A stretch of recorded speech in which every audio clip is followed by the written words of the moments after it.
సమర్థవంతమైన నాయకుల్ని, నిజాయితీవంతమైన నాయకుల్ని నియమించింది మా ప్రభుత్వం. సగర్వంగా చెప్పుకుంటున్నాం. ప్రజల స్వేచ్ఛావాయువు పీల్చుకుంటున్నారు. అబ్బా ఎంత హాయిగుందరా, బ్యూటీ ఆఫ్ డెమోక్రసీ ఎంత బాగుందరా, కాంగ్రెస్ ప్రభుత్వం ఎంత పరిపాలిస్తుందిరా, ఇందిరమ్మ రాజ్యం అంటే ఇదే కదా, సోనియమ్మ కన్న కళ్ళు ఇయే కదా, సోనియమ్మ అందుకనే కదా తెలంగాణ రాష్ట్రాన్ని ఇచ్చింది, మన్న పరిపాలించుకోవడానికి కదా తెలంగాణ ఇచ్చింది మాట్లాడుతున్నాం. అంత జనమందరూ చెప్పుకుంటున్నారు సార్. ఈ రోజు మేము ఎవరి దగ్గర బానిసత్వంగా ఉండలేదు. మీ దగ్గర ఏ బానిస బతుకారు కదా సార్. 10 సంవత్సరాలు తెలంగాణ ప్రజలందరూ బానిస బతుకుని తెంచుకొని వచ్చారు. హరీష్ అన్న మీరు 10 సంవత్సరాల పాటు మంత్రిగా చేశారు. దయచేసి ఆత్మసాక్షిగా గుండె మీద చేసుకొని చెప్పండి. మీరు నిజం చెప్పండి. ప్రభుత్వం రేవంత్ రెడ్డి గారు అద్భుతంగా చేస్తున్నారా చేయట్లేదా, పరిపాలన బాగుందా లేదా, మీరు మనస్సాక్షి మీరు క్వశ్చన్ చేసుకొని మీరు మాట్లాడండి. ప్రతిరోజు ఏదో విమర్శించాలి. ఎందుకు ఇస్తారు సార్ మీకు ఎంపీ సీట్లు? ఒక్క సీటు కూడా టీఆర్ఎస్ గెలవు, బీఆర్ఎస్ గెలవదు. ఈసారి నేను చెప్తున్నా రాసుకోండి. ఒక్క సీటు కూడా గెలవదు. రండి, మీ ఓడిపోయిన మంత్రులు అందరూ వచ్చి, మీరందరూ వచ్చి, మీకు దమ్ము ఉంటే అందరూ వచ్చి ఒక్కొక్క పార్లమెంట్ లో పోటీ చేయండి. అందరూ రండి, ఎంతమంది గెలుస్తారు చూద్దాం. ఒక్కడు ప్రజలు కోరుకుంటున్నారు కాంగ్రెస్ ప్రభుత్వాన్ని. ఈ రోజు ఢిల్లీలో ప్రతిపక్షంలో ఉన్నాం, రేపు అధికార పక్షంలోకి రాబోతున్నాం. ఢిల్లీలో కూడా మేము ఏం చేస్తారు సార్? మీరు టీఆర్ఎస్ ఎంపీలు గెలిచి ఏం చేస్తారు సార్? అక్కడ ఏం చేస్తారు సార్? ఈ 10 ఏళ్ళు ఎందుకు పోలేదు సార్? ఈ 10 ఏళ్ళు హైదరాబాద్ ఢిల్లీ ఫ్లైట్లు అంతేనియా? ఈ 10 సంవత్సరాలు హైదరాబాద్ ఢిల్లీకి ఫ్లైట్లు లేవా? ట్రాన్స్పోర్ట్ అయినా ఆగిపోయిందా? ఈ 30 రోజుల నుంచి ట్రాన్స్పోర్ట్ వచ్చిందా? మీ ముఖ్యమంత్రి గారు ఎన్నిసార్లు కలిచారు సార్? రాష్ట్రపతి వస్తే, ప్రధానమంత్రి వస్తేనే స్వాగతం పలకటానికి కూడా వెళ్ళని ముఖ్యమంత్రి గారు సార్ మీది. అది మీది. మా ముఖ్యమంత్రి గారు, మాజీ రాష్ట్రపతి గారు వస్తే పోయి పలకరించి నమస్కారం పెట్టి ఆయన సంస్కారం చాటుకున్న గొప్ప నేత రేవంత్ రెడ్డి గారు.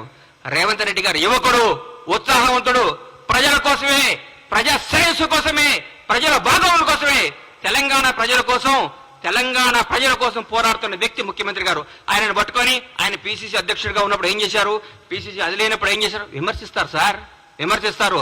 ప్రజలు ఒప్పుకున్నారు. మా కార్యకర్తలందరూ మా ఇంటనే ఉన్నారన్నారు హరీష్ అన్న. 10 సంవత్సరాల ప్రతిపక్షంలో ఉన్నా కానీ కాంగ్రెస్ కార్యకర్తలందరూ కాంగ్రెస్ లో ఉంటారు.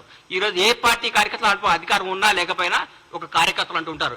బీజేపీ కార్యకర్తలు బీజేపీతో ఉంటారు, సిపిఎం వాళ్ళు సిపిఎంతో ఉంటారు, సిపిఐ వాళ్ళు సిపిఐతో ఉంటారు. ఏ పార్టీ కార్యకర్తలు ఆ పార్టీలో ఉంటారు. కార్యకర్తలు ఎక్కడికి పోరు. కానీ జనం మాత్రం ఈ రోజు కాంగ్రెస్ పార్టీ వెనకాల ఉన్నారు. కాంగ్రెస్ పార్టీ అభివృద్ధి వైపు ఉన్నారు. కాంగ్రెస్ పార్టీ మంచి పరిపాలన కోసం ఉన్నారు. కాంగ్రెస్ పార్టీ చేస్తున్న అభివృద్ధి వైపు ఉన్నారు. దయచేసి ఇకనైనా ఆలోచించుకోండి. కొంతకాలం మీ మానసిక స్థితిని మీ తప్పులు ముందు రెక్టిఫై చేసుకోండి. అప్పుడే 30 రోజులు తట్టుగా ఇవాళ చెప్తున్నా, రాష్ట్రానికి 2వ ముఖ్యమంత్రి రేవంత్ రెడ్డి గారు రాబోయే ఎన్ని తరాలు ఉంటారో, ఎన్ని రోజులు ఆయన పేరు గుర్తుంటుందో మీరు గుర్తుపెట్టుకోండి. నేను చెప్తున్నా, కాంగ్రెస్ ప్రభుత్వం ఈ రోజు అందరికీ అందుబాటులో ఉంది. డైరెక్ట్ సెక్రటరీకి వెళ్ళిపోతున్నారు సార్. ఎవరు పడ్డా ఏ సమస్య ఉన్నా సెక్రటరీకి పోతున్నారు. ఏ సమస్య ఉన్నా ఒక మంత్రి గారిని కేక్ వాక్తో కలుస్తున్నారు. ఏ సమస్య ఉన్నా ముఖ్యమంత్రి గారి దగ్గర పోతున్నారు. ఇంతకంటే ఏం కావాలి సార్? సెక్రటరీకి ఎవరైనా వచ్చారా సార్? మీరు కట్టిన ఈ ప్రగతి సెక్రటరీకి ఎవరైనా ఒక్కరు రాగలిగారా సార్? గేట్ల కాడ పని చేపిస్తారు మీరు, గేట్ల కాడ మూపే చేస్తారు మీరు. మీరు ఏందో మాట్లాడదు. ఎందుకు సార్ మీరు ఎందుకు మీరు ఇంత టెన్షన్ పడుతున్నారు? ఎందుకు? మరీ ముఖ్యంగా హరీష్ రావు గారు, కేటీఆర్ గారు అయితే వాయమ్మనే ఆగం చేస్తున్నారు సార్. పెండ బిసినట్టు పిస్తున్నారు. ఎందుకు సార్? ఆగండి, కొద్దిగా ఆగండి సార్. పిసుకకండి కొంతకాలం. మిమ్మల్ని మీరు చెక్ చేసుకోండి, మిమ్మల్ని మీరు చేసుకోండి. జనం మోసపోయారా? ఎందుకు పోతారు సార్? జనం చాలా విజ్ఞతతో ఉంటారు సార్. మన అందరికంటే జనం చాలా తెలివిగలవాళ్ళు. చాలా గొప్ప నిర్ణయాలు తీసుకున్నారు. ఈ రోజు వాళ్ళకి అవసరం, రాష్ట్రానికి అవసరం కాబట్టి కాంగ్రెస్ పార్టీ ఘన విజయం సాధించింది. రాష్ట్ర ప్రజలందరూ కోరుకుంటున్నారు కాబట్టి కాంగ్రెస్ పార్టీ అద్భుతంగా పరిపాలిస్తుంది. రాష్ట్ర ప్రజలందరూ ఆనందపడుతున్నారు ముఖ్యమంత్రి గారిని, కాంగ్రెస్ మంత్రివర్గాన్ని చూసి. ప్రతి ఒక్క మంత్రి ఒక హోదాతో, స్వతంత్ర హోదాతో ధైర్యంగా దమ్ముగా పరిపాలిస్తున్నారు. వాళ్ళ వాక్ స్వాతంత్ర్యం ఉంది ఇక్కడ. ప్రతి ఎమ్మెల్యేకి వాక్ స్వాతంత్రం ఉంది ఇక్కడ. ప్రతి నాయకుడికి వాక్ స్వాతంత్రం ఉంది. ఎవరైనా మాట్లాడచ్చు. మీ దగ్గర మాట్లాడాలంటే ఏమవుతుందో నాయన, ఉన్న ఉద్యోగం పోతుందని భయం. మీ ముఖ్యమంత్రి గారు ప్రెస్ మీట్ పెడితే పక్కన ఒక దళిత మంత్రి గారు కూర్చుంటేనే ఎల్లగొట్టిరు.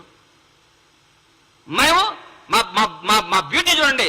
ప్రగతి భవన్ ఉన్నాయి, ముఖ్యమంత్రి నివాసాన్ని డిప్యూటీ సీఎం బట్టి విక్రమార్క గారు దళిత ఉప ముఖ్యమంత్రి గారికి ఇచ్చి అన్నా మీరు అందులో ఉండండి అని చెప్పారు. అది మా గొప్పతనం. దయచేసి ఇప్పుడు చెప్తున్న హరీష్ రావు గారు, కొంతకాలం ఓపిక పట్టండి. 100 రోజులు కాదు, 1000 రోజులైనా మీకు రారు, 1000 రోజులైనా మీకు జరగదు. మీరు ప్రెస్ మీట్ పెట్టే అవకాశం ఉండదు. ఊరికే మీరు పెట్టాలి ప్రెస్ మీట్. ఎదుగా పెట్టాలి కాబట్టి పెట్టాలి. ఎందుకంటే మీకు అట్లాంటి ప్రెజర్స్ ఉన్నాయి పైన. ఏ ప్రెస్ మీట్ పెట్టు అలా తిట్టని మీకు ప్రెజర్స్ ఉన్నాయి కాబట్టి ఆ ప్రెజర్స్ని తట్టుకోలేక మీరు పెడుతున్నారని నాకు అర్థమైంది. మీ మనస్సాక్షిలో మేము బాగా చేస్తున్నాం, మీ మనసుకు కూడా తెలుసు. మీరందరూ మా ముఖ్యమంత్రి గారిని, మా ప్రభుత్వాన్ని మెచ్చుకొని మమ్మల్ని ప్రోత్సహించి ప్రజలకు మంచి చేద్దాం, ప్రజలకు అద్భుతాలు చేద్దాం, ప్రజలకు ఫలాలని చేద్దాం. కానీ మా 6 గ్యారెంటీలు అమలవుతాయి. మా 6 గంటలు అందరికి వస్తాయి. 100 రోజుల తర్వాత ముఖ్యమంత్రి గారు, మా కాంగ్రెస్ ప్రభుత్వం చెప్పినట్టు, మా రాహుల్ గాంధీ గారు చెప్పినట్టు, మా ప్రభుత్వం చెప్పిన అన్ని కార్యక్రమాలు అమలు చేస్తాం. మీలాగా అబద్ధాలు చెప్పం, మోసాలు చేయం, తప్పులు చేయం, బంధుప్రీతి లేదు, రాగద్వేషాలు లేవు, నిజాయితీ పాలన ఉంది. మీరందరూ కొద్దిగా ఓపిక పట్టాలని మనస్ఫూర్తిగా కోరుకుంటూ సెలవు తీసుకుంటున్నాను. Thank you.